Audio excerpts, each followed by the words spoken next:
ऐसी कोई बात होगी मैं आप सबको सबसे पहले खबर करूंगा।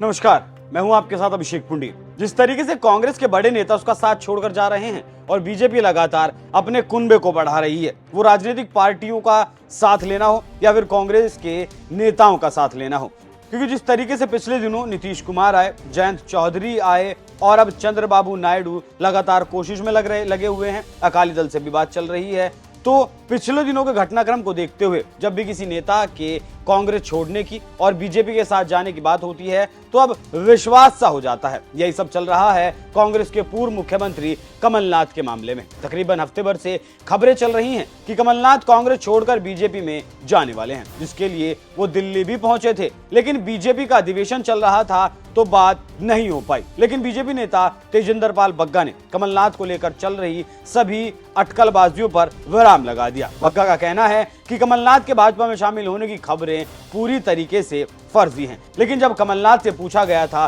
तो उन्होंने इस खबर को फर्जी नहीं बताया था। मीडिया से बात करते हुए कहा था कि अगर ऐसा कुछ होगा तो सबसे पहले आप ही को बताऊंगा। अगर ऐसी कोई बात होगी सबसे पहले मैं आप लोगों को ही कहूंगा। मैं तो कह रहा हूँ, इनकार की बात नहीं है, ये आप लोग कह रहे हैं, आप लोग एक्साइट हो रहे हैं। मैंने कहा मैं तो एक्साइट नहीं हूँ इस तरफ या उस तरफ, पर बात यह है कि अगर ऐसी कोई बात होगी मैं आप सबको सबसे पहले खबर करूंगा। कमलनाथ ने जैसा कहा था उसके हिसाब से तो लगता है कि वो बीजेपी के संपर्क में थे, लेकिन अब शायद किसी मुद्दे पर बात अटक गई होगी और साथ ही अब कमलनाथ के बीजेपी में आने की खबरों पर पूर्ण विराम भी लगता हुआ दिख रहा है, क्योंकि बग्गा ने ट्वीट कर कहा है कि बहुत से मित्रों के फोन आ रहे हैं, वो कमलनाथ के बारे में पूछ रहे हैं। मैंने उनसे फोन पर कहा और यहां भी कह रहा हूं कि सिखों के हत्यारे और हिंद दी चादर गुरु तेग बहादुर जी के गुरुद्वारे रकाबगंज साहिब को जलाने वाले कमलनाथ के लिए भाजपा के दरवाजे न खुले थे और ना ही खुले हैं। प्रधानमंत्री नरेंद्र मोदी जी के होते हुए कभी ऐसा संभव नहीं हो पाएगा, ऐसा मैं आप सबको भरोसा दिलाता हूं।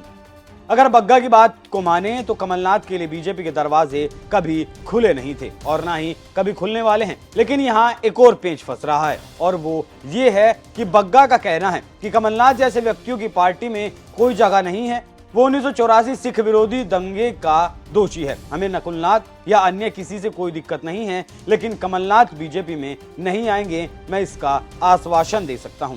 मतलब कमलनाथ के लिए जगह नहीं है और नकुलनाथ, और जिस तरीके से बात चल रही है कि कमलनाथ के साथ कांग्रेस पार्टी के और भी कई विधायक बीजेपी का दामन थाम सकते हैं, तो वो अगर आते हैं तो फिर बग्गा को ऐतराज नहीं है। उसके बाद बग्गा का एक और ट्वीट आता है जिसमें लिखा है, मोदी जी पर पूरा भरोसा है, उनके होते सिखों के कातिलों को बीजेपी में जगह नहीं मिलेगी।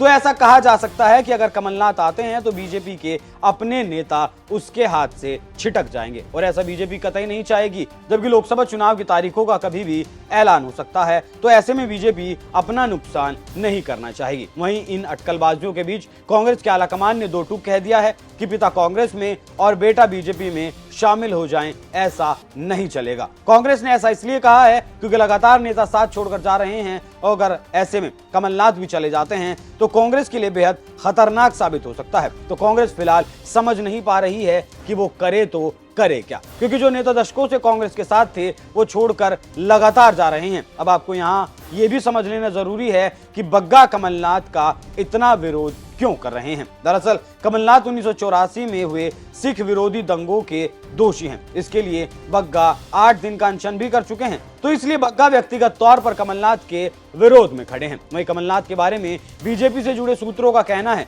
कि अभी कुछ भी फाइनल नहीं है। ऐसी खबरें हैं कि कमलनाथ अन्य कांग्रेस नेताओं से संपर्क कर रहे हैं ताकि उन्हें अपने साथ ला सकें। अभी ये तय नहीं हुआ है कि बस नकुलनाथ आएंगे या फिर कमलनाथ भी आएंगे। तो इस पूरे मामले को समझने के बाद इस पूरी बात का लब्बो लुबाब यही निकलता है कि एक बात तो तय है कि कमलनाथ को अब कांग्रेस लीडरशिप पर भरोसा नहीं रह गया और वो अपने बेटे के भविष्य को अब सुरक्षित करने की कोशिश में जुटे हैं। लेकिन होता क्या है वो देखने वाली बात होगी। वैसे आपको क्या लगता है कि अगर नकुलनाथ बीजेपी में जाते हैं तो क्या कमलनाथ के लिए कांग्रेस के दरवाजे बंद हो जाएंगे? इस पर अपनी राय हमें कमेंट कर जरूर बताएं। नमस्कार।